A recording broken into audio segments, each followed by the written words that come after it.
Hey Love Tribers, peace. Today I'm very excited to share with you a very easy and fun recipe for raw vegan coconut macaroons. And I'm going to show you how to make a chocolate version and a blonde version. They're both super yummy. And you're just going to need 6 ingredients for either recipe. And all the ingredients are healthy. So not only are these coconut macaroons delicious, but they're super nutritious. So you can feel good about putting them in your body and sharing them with your friends or giving them to your children. All right, so for the blonde version, we're just gonna start with about 1.5 cups, maybe 2 cups of almond flour.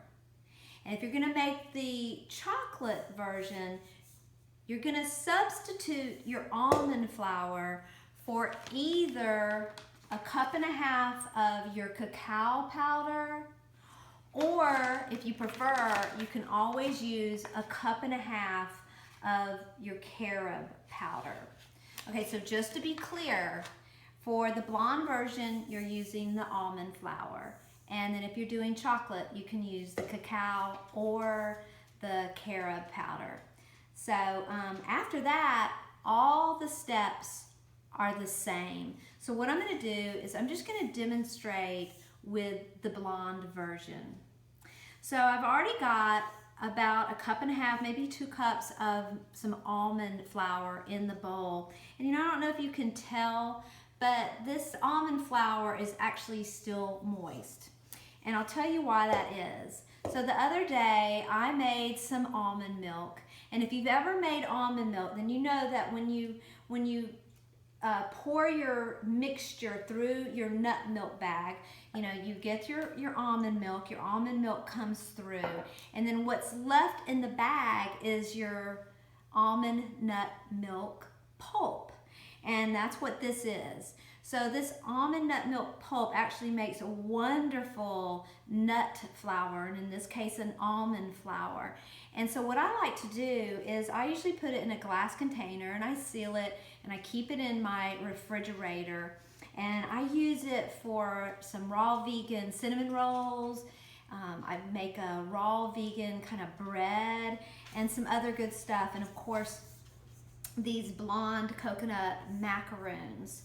So the thing is though, if you're using your fresh almond nut milk pulp, you do want to make sure to use it within a few days. So I just made this the other day, and now I'm making the macaroons.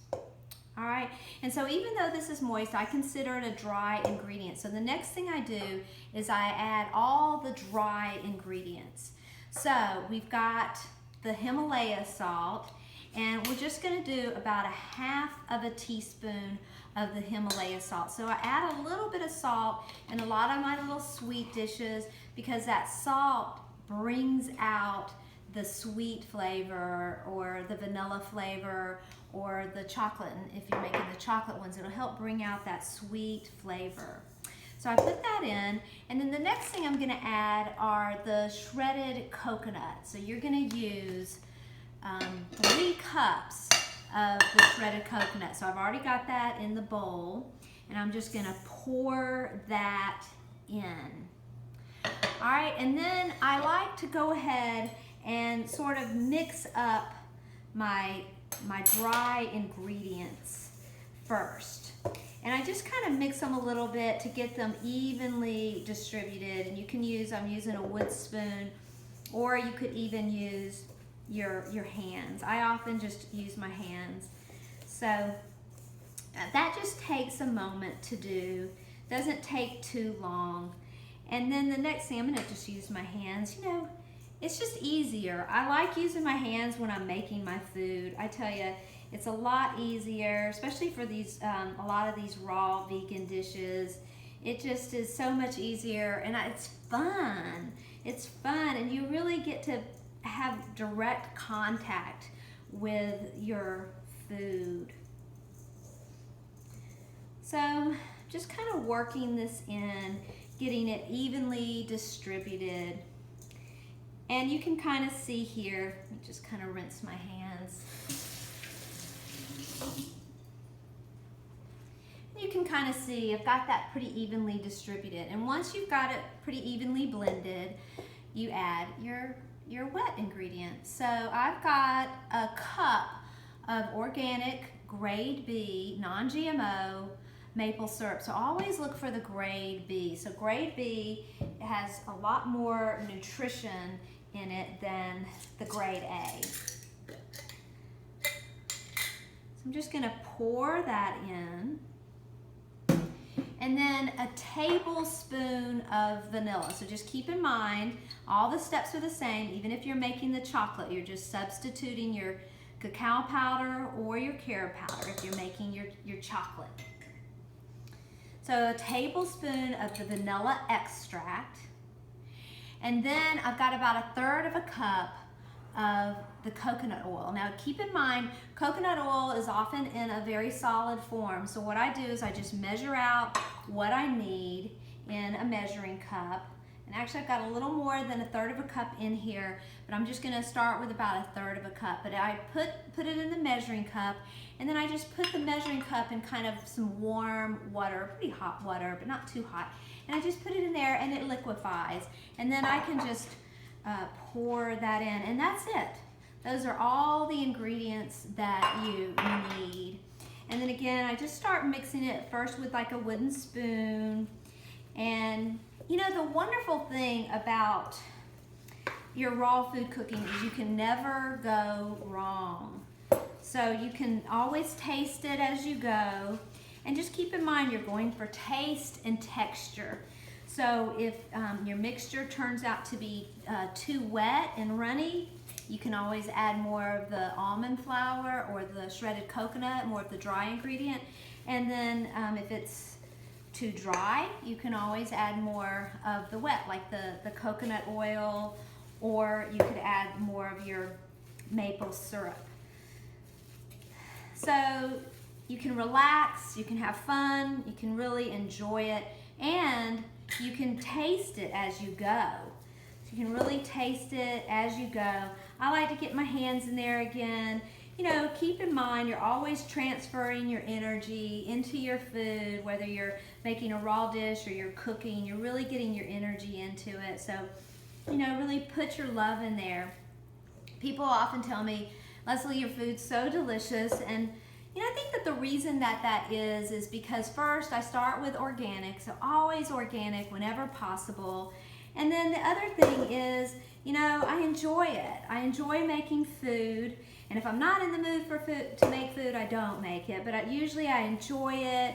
And, you know, I just put a lot of love into it and a lot of gratitude. You know, so just so grateful that I have all these amazing ingredients. And you know, I'm really grateful for all you Love Tribers out there too. So the Love Tribe 21-day vegan challenge, you guys are really inspiring me with all your amazing pictures of your food. Just getting great ideas from you guys too. So thanks for sharing. I really appreciate it. So I've got this pretty much ready here. And once I've got the mixture, and let me just show you, just kind of looking for, and again, it's raw food, you can't go wrong. You just need something that it can kind of stick together. And you know, you can shape them into little round balls yourself, or what I like to do is I use a little melon scoop. And I just kind of scoop it out with my scooper, and I kind of play with it there a little bit to get it just right. Now I like them to look pretty, and I like them to be kind of even. That way they cook evenly, or dehydrate really. These are gonna go in the dehydrator. And maybe you can kind of see it's pretty. And then I'm just gonna pop these on my dehydrator tray. So I'll do a couple more. So again, I'm just scooping them out.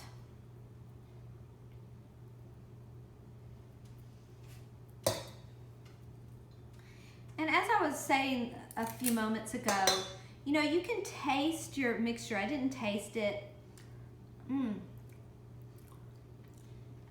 Oh, it's good. Yeah.